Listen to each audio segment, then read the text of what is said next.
खलीलुर रहमान कमर साहब थोड़ा सा लाइटर नोट की तरफ जाते हैं। बचपन की ईद सर कौन सी याद है, कैसी होती थी बचपन की ईद? बिकॉज मेरी तो बहुत सारी मेमोरीज हैं जो अभी भी कंपैरिजन करते हैं ना तो बड़ी फीकी फीकी सी आपकी ईदें लगती हैं। हमारे ज़माने में शायद ईदें होती थी, कम वसाइल और ख्वाब ज़्यादा हुआ करते थे, और सबसे बड़ी आरज़ू ये होती थी कि बकरा आ जाए। उसके लिए क्या क्या जतन करते थे, क्या क्या पापड़ बेलते थे। वो भी एक मज़ा था जिसमें आने ना आने की उम्मीद होती थी, और उस उम्मीद के बीच में आ जाएगा फिर आ जाएगा हर गुजरते दिन रात को। हाँ, और उस उम्मीद के बीच कहीं जीना जो है वो उसका एक रोमांस था जो साल साल चलता रहा। फिर कुर्बानी होती थी। मेरी अम्मी कलेजी पकाया करती थी। The first thing she used to cook was that. वो लग गए वो ज़माने में। अब तो ईदें होती हैं, हमें बताया जाता है कि उठ जाओ जी बकरे हलाल हो गए हैं। तो इस तरह के वो अच्छा था जब अब्बा नहीं थे। अब्बा बनने का जो जुआ खेला उसमें हार गए। सर बचपन कहाँ गुजरा जाता? बचपन लाहौर में, शादबाग में गुजरा जाता। तो वो लाहौर की तो और भी हैपनिंग की ईदें होती थी जो हाँ, बहुत सारे वहाँ वो आते थे झूले वाले, मेले ठेले लगे हुए, मेले ठेले, चाट, आलू छोले, वो क्या चूरन, सो मैनी अदर थिंग्स। और बड़े तैयार व्यार होके हम वो खर्च करने के लिए जाते थे पैसे, और अलगम बलगम सब खाते थे। और ये तो बचपन आपका कहाँ गुजरा? मेरा गुजरात में गुजरा है। गुजरात में, सिटी में? शहर में। लेकिन मैं आपको बताऊं कि बड़ा मज़े का दौर होता था। और एक तो ये है कि कंटेंटमेंट से कनात कहते हैं, वो कमाल की। मतलब हम दूसरों की गाड़ी देखकर खुश हो जाया करते थे। क्या गाड़ियाँ कम बहुत, मतलब इसी माल रोड पे खड़े होके हम देखा करते थे कितनी खूबसूरत गाड़ी गुजर रही, क्या, और हम खुश होते थे। क्या इसी तरह पूरे मोहल्ले में एक या दो लोग होते थे जो बकरा खरीदते थे, और सारे बच्चे इंतजार कर रहे थे कि उनका घर बकरा आएगा, फिर हम उसको गुब्बारे बांधेगा। और वो एक मोहल्ले की प्रॉपर्टी होता था वो बकरा। उसको लेके सारे घूमते होते थे, उसके साथ एक उसका जुलूस निकलता था। कोई नहीं समझता ये मेरा बकरा है, ये मेरा नहीं है, ये नहीं है। अजीब वो गरीब क्या। सर तब घरों की दीवारें थी लेकिन घर डिवाइडेड नहीं थे, घर सबके साझे थे। देखिए हम नहीं, घर अब भी साझे हैं। सिक्योरिटी आ जाए तो मोहल्लेदारी फिर पैदा हो जाएगी। अब इनसिक्योरिटी होगी। पहले हम निकलते थे, माँ बाप को पता होता था शाम को लौट आएगा। अब भैया बड़ा मुश्किल काम है। बच्चा 1 घंटे के लिए मोबाइल से पर बात ना हो तो एक अजीब सी। मैं आपको बताऊं, मैं 12 साल की एज में मैंने मैट्रिक किया था, तो मेरा रिजल्ट नहीं आया था। बस ज़्यादा 13 साल की एज में तो रिजल्ट इसलिए नहीं आया था कि मैंने कोई 8 आने फीस कम जमा, रिजल्ट लेटर ऑन हो गया। सरगोदा बोर्ड होता था। मेरे वालिद ने मुझे किराया दे के बस के और सरगोदा भेजा था गुजरात से कि जाओ वहाँ जमा कराना, चलान जमा कराना, जमा करा के वहाँ से अपना रिजल्ट लेके आओ। और मैं गया था और जाके चलान जमा कराया था और रिजल्ट लेके आया था। मतलब सेफ्टी सिक्योरिटी के लिए 13 साल के।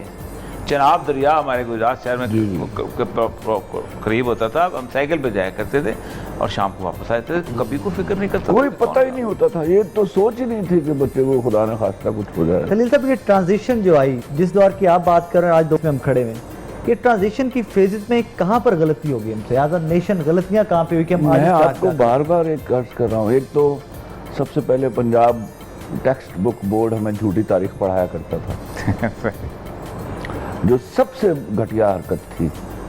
हमने वो हमारे यहाँ भी तौज़क लिखी जाती थी। दूसरी बात जो सबसे इम्पोर्टेंट थी, हमारे यहाँ जो डिस्क्रिमिनेशन आया है, रावियंस, पंजाबियंस, पैचिसोनियंस, फलां, ये बिल्कुल ऐसे इस तरह ये इनकी ब्रांचें निकली रहे थे। मजहबी सेक्ट्स नहीं होती इस तरह। हमारे यहाँ तो पहले ही मजहबी डाइवर्सिटी में बहुत ज़्यादा थी। उसके बाद ये वाले लोग, it was adding to it, और नतीजा क्या हुआ? आज हम वी स्टैंड सो डिस्क्रिमिनेटेड। ना तो हमारे व्यूज़ आपस में मिलते हैं, ना हमारी सोच आपस में मिलती है, ना हम कहीं इकट्ठे होकर एक कौम होने का मुजाहरा कर सकते हैं। उसकी तो रिसेंट एग्जाम्पल की मसला। फिर हमारे यहाँ ऐसी जब चीज़ें पैदा होती हैं तो खामखा के सूडोज पैदा होते हैं, वो सबसे ज़्यादा डैमेज करते हैं। सूरज स्कॉलर्स जो है वो और ट्रैक ही और दे देंगे नेशन को। अच्छा, और ये साहब बचपन की कोई शरारत याद है कि जहाँ पे वाले बहुत मैं करता था। हाँ, तो काफ़ी मुझे अब जाते लेकिन बहुत ज़्यादा मतलब मुझे एक तो मुझे नींद बहुत कम आती थी, बहुत ही कम। अच्छा। वालदा मुझे कहती कि तो सबर नहीं, तो मतलब दोपहर का मैं उन बच्चों में से सोता ही नहीं था मैं। तो शरारत तो खैर हम बहुत ज़्यादा करते। कोई शरारत जो नाज़रीन से शेयर करना चाहें कि ईद के हवाले से स्पेसिफिकली? ईद के वजह से शायद याद ना हो मुझे कोई ऐसी, लेकिन वैसे क्लास में। अच्छा सर, आप कह रहे हैं कि आप सोते बहुत कम थे, तो आपकी activity, educational activity, physical activity? अरे मैं सोता कम, डिक्लाइन आता है? नेचुरल नींद ही कम है। मतलब मैं अब बढ़ती जा रही है वक्त के साथ, लोगों की कम होती है, मेरी बढ़ती जा रही है। मतलब 2-3 घंटे सो लेता था तो मैं बड़ा फ्रेश उठता। 24 घंटे के लिए नेक्स्ट 24 चल तो बहुत फ्रेश उठता था। मतलब आपकी वो नींद फिक्स ही 2-4 घंटे 3-4 घंटे की थी, मैक्सिमम 3-3.5 घंटे। अब बढ़ गई है, अब आफ्टर रिटायरमेंट। बाकी फैमिली वाले कहते तो होंगे हम लोग अभी सारे सो रहे हैं और किचन में जा रहे हैं, आगे पीछे जा रहे हैं। बहुत कम, बहुत। तो वो इससे एक वजह ये भी था। तो बाकी शरारत तो इतनी ज़्यादा होती है ना, स्पेसिफिक क्या बताएं आपको। हाँ, बचपन में खैर बहुत सारी इस तरह की। खलील साहब, आपकी नींद कितनी होगी? मेरी नींद बहुत कम है, बहुत लिखता रहता हूँ और फिर जब कभी नींद आ जाती है सो जाता हूँ और बीच में कहीं ख्याल आ जाए फिर उठ के बैठ जाता हूँ। मेरी ज़िंदगी, मेरी रिक्रिएशन, मेरी प्लेयर, मेरी वकेशन सब लिखना है। एक कमरा है, किताबें? कमरा है, कमरे से कोई 50-60 फुट का रास्ता है जहाँ बैठ के मैं लिखता हूँ। बस ये मेरी ज़िंदगी है। 7-7 दिन तो मैं गेट नहीं देखता अपने घर का। वहाँ से निकलना है कमरे तक और वहाँ से निकलना है वापस वहाँ तक। बल्कि इस तरह की आदत में मैंने घर वालों को भी मुब्तला कर दिया है। कभी कहूँ कि मैं नहाने जा रहा हूँ तो वो फौरी सवाल पूछते, कहाँ जा रहे हो? It be after 7 days even, I tell you. सही है, बिल्कुल ठीक है। अच्छा खलील साहब, हर शायर कहता है, बहुत सारे शायर जो मतलब मैं जिनके पास कभी सिटिंग हुई या शायरी सुनने का कभी इत्तेफाक हुआ, वो कहते हैं कि यार हर शायर की ज़िंदगी में सब एक शेर होता है जो शायर को उसके मरने के बाद भी जिंदा रखता है, जिसकी पहचान बन जाता है कि यार ये शेर फलां शायर का था। इसी तरह आपका कौन सा लिखा हुआ ड्रामा है जो आपको लगता है कि यार ये अमर कर जाएगा, मुझे हमेशा के लिए ये खलीलुर रहमान कमर को अमर करके जाएगा? ये पहली बात है, मैं उस बात से इत्तेफाक ही नहीं करता। आप बंदे को देखते हैं, उसके देने वाले को नहीं देखते। तो मैं तो समझता हूँ कि अभी तक जो मैं जी रहा हूँ वो कुछ करने के लिए जी रहा हूँ, अभी किया कुछ नहीं है। अभी कुछ नहीं किया? लंडा बाजार सर इतने हो गया सर, मैंने किया क्या है? सब हुए हैं। मैं तो आज भी तो हंसा करता था जब टेलीविजन पर मेरा नाम चला करता था। वाकई में सर? वो एक्चुअली इसका मतलब है कि टारगेट्स बहुत बड़े आगे अभी और हैं। टारगेट्स कोई नहीं, मुझे पता है। When I was a 6 years old child I knew I was a gifted guy। तो मुझे उसका मेरे होने की वजह खलील मैं नहीं हूँ, वो उसकी मेहरबानियाँ हैं। बेशक वो तो अल्लाह की जात जिसको ये खाली वर्ड्स नहीं है, I mean every word of it. और ये साहब, इसमें तो कोई दो राय नहीं है कि अल्लाह पाक जिसको चाहे उसको नवाज दे, लेकिन कुछ कैपेबिलिटीज हैं बचपन से आदमी तो या होता है या नहीं होता है, बीच में दो राय है ही नहीं, है ही कोई नहीं। ये बात अल्लाह ताला की तरफ से। लेकिन ना एक आदमी नॉर्मली देख रहा है फूलों को और एक आदमी जो है देखता है फूलों को, तो उसको पर्सपेक्टिव में कुछ चीज़ें हो, तो दोनों की नज़र में फ़र्क है और बचपन से फ़र्क होता है। और ये अल्लाह की देन है, ये अल्लाह की देन है। क्रिएटिव आदमी अल्लाह की अता होती है। अच्छा, अब आपके 50 के करीब आपने भी ड्रामे लिखे? हाँ, मैं लिखे। अब दोबारा लिखने की तरफ आ रहे हैं या अभी नहीं? अब पता नहीं, मैं शायद ना लिख ना पाऊँ। कोई मतलब एक चीज़ ऐसी है जो मैं मुस्तकिल करता हूँ और वो है शायरी।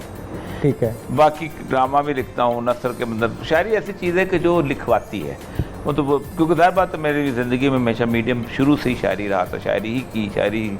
और उसके बाद ड्रामा, चूँकि मैंने उस वक़्त मेरी जब पहली किताब आई थी तो मुश्तबा हुसैन साहब और ये लोग सारे वहाँ आए, तो उन्होंने हर बंदे ने एक आर्टिकल जो लिखे, तो उसमें ये था कि तुम्हारे अंदर एक शायरी में एक स्क्रीन प्ले है, सिनेरियो है, तो ड्रामा लिखा करो। तो वो पीटी वाले ने पकड़ लिया, तो बस लिखना शुरू कर दिया, फिर चल से चल होता है। लेकिन वो उसमें फिर एक नीयत बांध के लिखने का एलिमेंट भी आ जाता है, जो आपको टाइम पे देना है, ये करना है। वो फिर बाद में मेरी बड़ी तकलीफ दे सूरत स्केड्यूल इतना टाइट हो जाता है, तो मेरा ख्याल है मैं शायरी ही करता रहूँगा। ड्रामा अब 63 की एज में हो सकता है। और ये मैं आपको बताऊँ, हर चीज़, हर तजर्बा जो होता है ना इंसान का, तख्लीकी तजर्बा, वो अपना लिबास खुद लेके आता है। बिल्कुल ठीक है। ये मतलब शायरी, नज़म अपने लिबास लेके आती है, गज़ल अपना लिबास, ड्रामा अपना लिबास लेके आता है। ये तख्लीकी तजर्बा होता है। जो चीज़ तख्लीकी तजर्बा दिमाग में ड्रामे का है ना, वो आ जाएगा तो खुद खुद देख लो। अच्छा, इन सारे जो आपने डिफरेंट कैटेगरीज परफॉर्म की in your life practically, journalism भी आया, पोइट्री भी आई, राइटिंग भी आई, इसमें ड्रामा राइटिंग भी आई, उसमें ब्यूरोक्रेसी भी आई, सर्विस भी आई, आपको क्या लगता है आपकी पहचान कौन सा एक प्रोफेशन बना? पहचान तो कुछ भी नहीं होता, पहचान कोई चीज़ नहीं होती। वो बात उनकी सही है कि बेसिकली अल्लाह ताला का एक एहसान है और कुछ नहीं। फ्राइड ने एक बड़ी मज़ेदार बात कही थी, बड़ा आदमी बनने की कोशिश मत करो।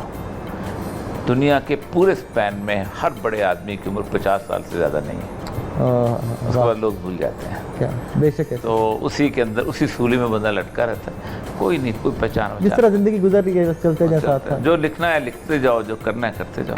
औलाद पहचान, ये चीफ सेक्रेटरी सबसे बड़ा ओहदा है हमारे सिविल सर्विस के अंदर। 131, मैं आज उसके दफ्तर में से अभी आ रहा था, जानो को किसी का काम था मैं कराने गया, 131 बोर्ड पे नाम लिखे, अब बाहर निकले 3 का नाम नहीं याद, 2-3 के अलावा याद ही नहीं, 3 भी नहीं याद। बिल्कुल सर, बिल्कुल as a matter of fact. और सबसे ताकतवर होता पंजाब की तख्तील पढ़ते हैं। आप मुझे बता दीजिए, आपके अपने जितने वज़ीर आज़म हैं, आप कितनों के याद उनका भी नहीं याद हो। ताकतवर तरीन लोग याद।